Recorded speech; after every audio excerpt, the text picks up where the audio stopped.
good numbers in the first half for Tebow, but his last series went backwards.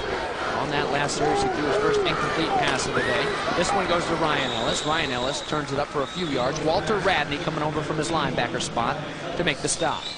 One of the things Craig Howard told me he'd like to do with Sefner's defense, which is very well coached, as we've mentioned, is just get the ball out quick and force them to go side to side. Maybe slow down that pass rush for later in the game by forcing the defensive line to chase their receivers.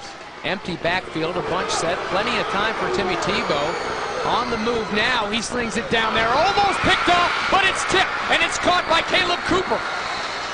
There's the tip drill, and the senior comes up with it, and it's a big gainer for the Nease Panthers. Terrific concentration by Cooper. The first read, once again, not there for Timmy Tebow in the quick passing game, so he's got to step up, move outside the pocket, throwing to his right. He just gets enough on it, tipped up. Good job of concentrating by Cooper. He brings it in, and a big play for the Panthers. It's Akeem Joseph, the defensive back, that gets his hands on it. He came underneath, tried to high point it, couldn't pull it down. Great concentration by the senior, Caleb Cooper.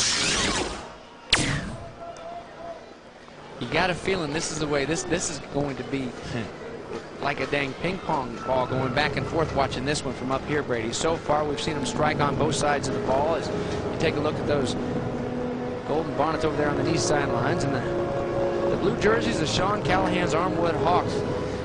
Two strong teams on a collision course for this 4A state title. Yeah, in Armwood, obviously, in that shootout, as you mentioned last week down here in South Florida, so they can hang with anybody, even though they run the football mostly.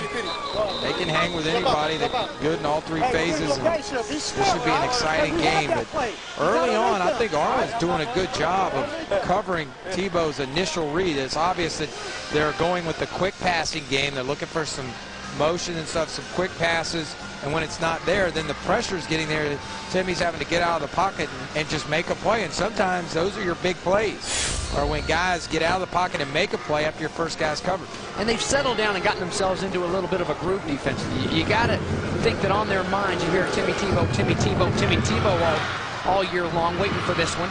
And for good reason. He's a great quarterback. But it eats at you, and you're to the point where you're bouncing off walls, wanting to go headhunting and make something big happen. When you get back into the defense you've been playing all season long, this is what you get, a flag on this play here. Holding on Nease. That was a good open field tackle by Joseph. And you're right on. I mean, you think about it, sometimes you get so caught up in the one guy, it motivates the other team. And that's why I think Justin Hickman's going to play well today, because he knows he's on the undercard in the quarterback showdown, and he's on the two-time defending state champs. And he's played well to this point. And Coach Callahan admitted. We'll take a listen here to Mr. Parks. Hold on, White. Repeat first down. I love it. That's all we need, huh? Yeah. From the simple miracle strip. But Coach Callahan said, you know, when you get down to it, these are 16 and 17-year-old boys, and I'm always looking for stuff to motivate them.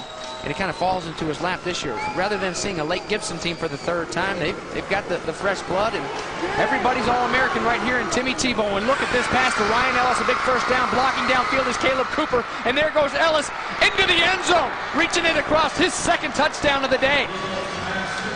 Well, Timmy Tebow's a rock star in Nease and Ponte Vedra Beach, and he may become a big-time rock star at the next level, leading his team back ahead of Sefner Armwood. And what terrific protection by that offensive line. And you know, the thing about it, you talk about Armwood trying to get motivated for that. Well, Tebow's been dealing with this for 2 years. Remember, they opened the season on national TV against Hoover, Alabama.